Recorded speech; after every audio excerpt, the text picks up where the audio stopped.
States. The World Bank has made a global commitment on universal health care. That is, in all the countries that we work in, we're going to be focused on this, and Nigeria is central to that, because if Nigeria doesn't succeed, then we will not succeed globally. So we are committed to this area as a World Bank, not just me or as a part of the Nigeria country team. We're committed to this, and when this project runs out, we are working together on new ones, and we will find ways to support, because rest assured, this is a very important area.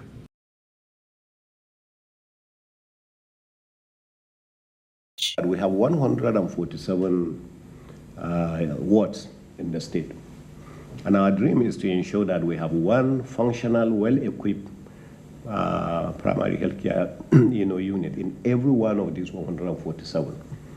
We have gone 58, so we still have a long way to go.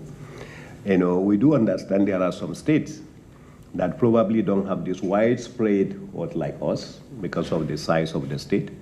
And there are some states also that actually are too rich, and so they are not too keen about this kind of programs.